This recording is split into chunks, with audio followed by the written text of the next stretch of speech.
नमस्कार, मैं डॉक्टर मनीष अग्रवाल हूं और मैं एक हेल्थ केयर प्रोफेशनल हूं। मुझे 25 वर्षों का अनुभव है। इसको मैंने एक किताब के रूप में लिपिबद्ध किया है जिसका नाम है विजनरी लीडरशिप रीडिफाइंड। किसी भी व्यक्ति की सफलता में 3 बिंदुओं का होना बहुत जरूरी है। पहला, एक समर्थ मेंटर होना जरूरी है।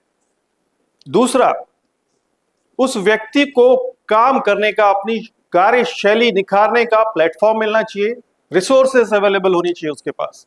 और तीसरा, सबसे इंपॉर्टेंट, उसकी खुद की विलिंगनेस, कुछ कर गुजरने की चाहत होनी चाहिए, उसके सपने बड़े होने चाहिए, उसके अंदर करने की, कुछ बुलंदियां छूने की एक उत्साह होना चाहिए।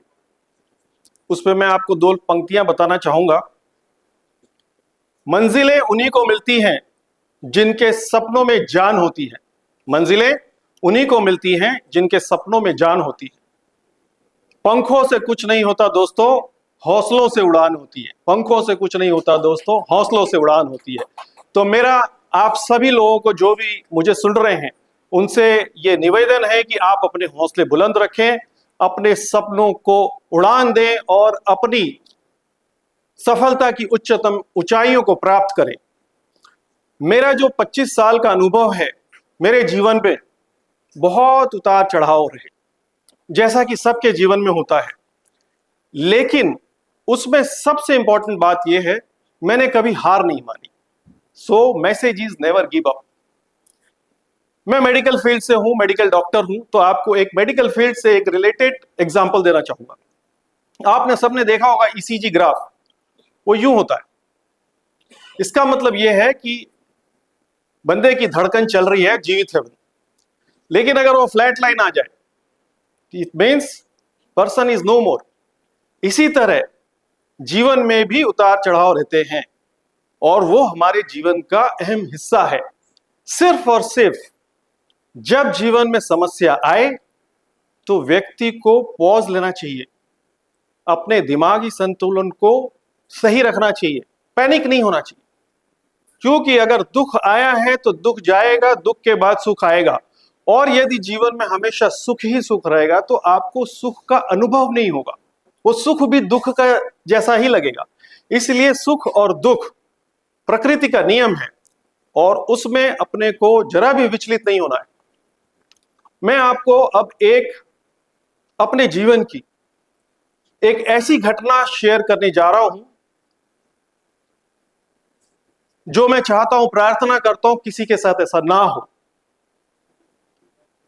जब मैं बॉम्बे के एक बहुत रेनाउंड हॉस्पिटल में कार्यरत रहा, उस वक्त मुझे कहते हुए भी मेरे रोंगटे खड़े हो रहे हैं, लेकिन मैं हिम्मत जुटा के आप सबके साथ शेयर करने जा रहा हूं। उस वक्त एक भयावह हादसा हुआ, पूरे देश को चौंका देने वाला हादसा हुआ। That was the Mumbai terror attack 26/11। उस दिन मैं उस हॉस्पिटल में एडमिनिस्ट्रेटर ऑन कॉल ड्यूटी पे कार्यरत था और यहां तक कि वो जो टेरर अटैक साइट थी, वो उस साइट से हमारा हॉस्पिटल सबसे नजदीक था, नॉट इवन 1 किलोमीटर। तो जितने भी अटैक विक्टिम्स थे सब हमारे हॉस्पिटल में आना शुरू हो गए। And it was unexpected for me and for our team. मेरे पास 2 रास्ते थे। एक, ऐसी विपरीत कंडीशन में मैदान छोड़ के भाग जाना, और दूसरा, उसका हिम्मत से डट के सामना करना। मैंने दूसरे ऑप्शन का चयन किया कि आज मैं जिस पद पे हूं, उस पद को जस्टिफाई करने के लिए, मानवता की सेवा के लिए मुझे डट के खड़े रहना है, चाहे कुछ भी हो। जैसे ही मैंने ये सोचा, उसी वक्त मेरे अंदर से एक ऊर्जा प्रवाहित हुई और मेरे को जैसे कि दिशा मिलने लगी। उससे पहले मेरा थॉट ब्लॉक हो गया था, क्या करें। और उसके बाद मैंने क्या किया, हमने उस दिन 8 बजे के बाद, शाम को 8 बजे के बाद से सुबह 7 बजे तक कंटिन्यूस टेरर विक्टिम्स को हमने रिसीव किया। टोटल 106 पेशेंट हमने रिसीव किए, एंड दैट टू सभी बुरी तरह से घायल, बुलेट शॉट इंजुरीज, कोई अपनी हाथ में लेके आ रहा, किसी का सर फट गया, बता नहीं सकता, किसी का हाथ नहीं है, किसी का पैर नहीं है। लेकिन मुझे बताना ये जरूरी है इसलिए कि इससे मुझे क्या सीख मिली और आप लोगों को क्या करना चाहिए अपने जीवन में जब ऐसी विपरीत परिस्थिति आए। तब हमने ये देखा कि जितने भी टेरर विक्टिम्स आ रहे थे, सबको, मैक्सिमम लोगों को सर्जिकल इंटरवेंशन की जरूरत थी, सर्जरीज की जरूरत थी। और उस वक्त हमारा ऑपरेशन सेंटर बंद था और सब डॉक्टर्स घर पे रेस्ट कर रहे थे। हमने तुरंत सबको काम पे लगा दिया, मल्टीपल टीम्स को डिवाइड कर दिया, सारे डॉक्टर्स को, सर्जन्स को, एनेस्थेटिस्ट को, ऑपरेशन थिएटर की टीम, नर्सिंग, पैरामेडिक, सबको बुला लिया और सब लोग स्पीड ऑफ लाइट से तुरंत हमारे हॉस्पिटल में पहुंच गए। सबने अपना अपना मोर्चा संभाल लिया। पूरी रात हमारा हॉस्पिटल अप एंड रनिंग रहा और सारे पेशेंट को वन बाय वन जो ट्रीटमेंट की जरूरत थी वो दिया गया। यहां चैलेंज रुका नहीं, दूसरी चैलेंज हमारे सामने थी कि सारे पेशेंट क्रिटिकल थे, उन सबको आईसीयू की जरूरत थी और आईसीयू हमारा फुल था। फिर हमने आईसीयू में जो पेशेंट स्टेबल थे उनके पेशेंट से, पेशेंट के रिलेटिव से, इवन पेशेंट के कंसल्टेंट से, ट्रीटिंग कंसल्टेंट से हमने रिक्वेस्ट की कि ये सिचुएशन है, अगर आप इनको शिफ्ट कर देंगे वार्ड में तो हम बाकी बैडली इंजर्ड पेशेंट को हम आईसीयू में अकोमोडेट कर सकते हैं। सबने फटाफट बात मान ली, हमारी टीम ने उनको शिफ्ट किया, स्टेबल पेशेंट को वार्ड में एंड क्रिटिकल पेशेंट को हमने आईसीयू में अकोमोडेट किया। ये दूसरा हमारा चैलेंज था। इससे भी बड़ा तीसरा चैलेंज एक और था, वो था मीडिया एंड वीआईपी मैनेजमेंट।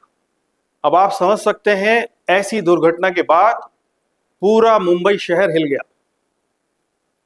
और पूरे देश का मीडिया की नजर हमारे हॉस्पिटल में, सब वहां हॉस्पिटल में पहुंच गए। वीआईपी मोमेंट शुरू हो गए, पुलिस वालों के मोमेंट शुरू हो गए, हर आदमी एक एक मिनट की अपडेट पूरे देश को देना चाहता था। लेकिन हमारे सामने क्या दुविधा थी, आप सबको पता होगा कि जो टेररिस्ट थे वो हमारे मीडिया के माध्यम से कहीं दूर बैठ के अपनी रणनीति बना रहे थे। हमें यह बात पता थी, एक ये कारण। दूसरा, एज अ मेडिकल प्रोफेशनल हमें पेशेंट की कॉन्फिडेंशियलिटी को लीक नहीं करना होता।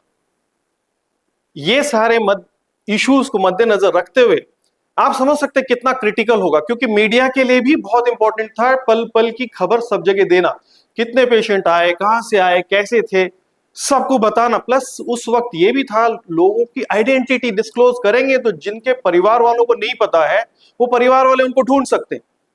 लेकिन हमने उस वक्त अपने आप को बहुत स्थिर रखा और बहुत बैलेंस तरीके से, बहुत डिग्निफाइड तरीके से, डिप्लोमेटिकली मीडिया को हैंडल किया। और मीडिया के साथ भी ये बात हमने शेयर की, उन्होंने भी हमें कोऑपरेट किया। मैं उनका भी धन्यवाद देता हूं, उन्होंने हमें कोऑपरेट किया। जब हमने पेशेंट की कॉन्फिडेंशियलिटी की बात की, उसमें ना सिर्फ इंडियन पेशेंट थे, हमारे पास फॉरेन डिप्लोमेट्स थे, अलग अलग देशों के नागरिक थे, डिप्लोमेटिक नागरिक थे, तो उनकी आइडेंटिटी तो हम किसी भी हालत डिस्क्लोज कर ही नहीं सकते थे। तो ये हमारे सामने एक बहुत बड़ा चैलेंज था। लेकिन हमने हमारी टीम के सहयोग से, हमारे बॉसेस के सहयोग से इस मिशन को बहुत सफलतापूर्वक अंजाम दिया। और मुझे कहते हुए बहुत हर्ष हो रहा है कि जितने 106 पेशेंट को हमने रिसीव किया था क्रिटिकली इंजर्ड, सभी लोग विद ओवर ए टाइम सब ठीक हो गए, सब अपने अपने घर लौटे।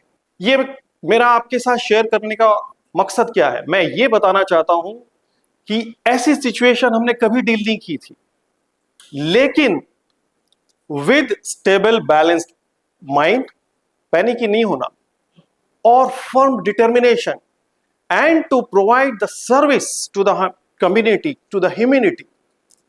इसकी वजह से हम सब ने इस सिचुएशन का डट के सामना किया और सफलतापूर्वक इस काम को पूरा किया।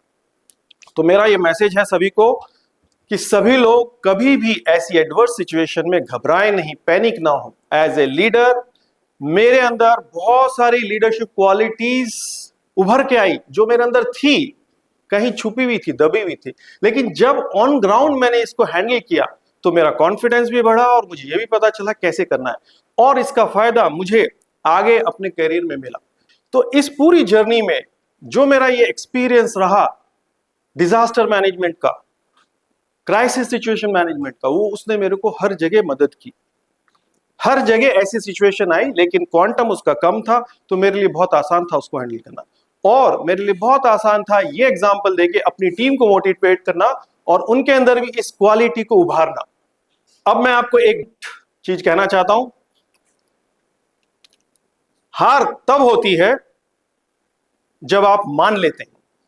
हार तब होती है जब आप मान लेते हैं, जीत तब होती है जब आप ठान लेते हैं। इसलिए मेरा कहना है दोस्तों कि आप सब ठान लो, जीत के लिए तैयार हो जाओ और खुद भी जीतो और अपने देश को भी जिताओ और विश्व गुरु बनाओ। जय हिंद।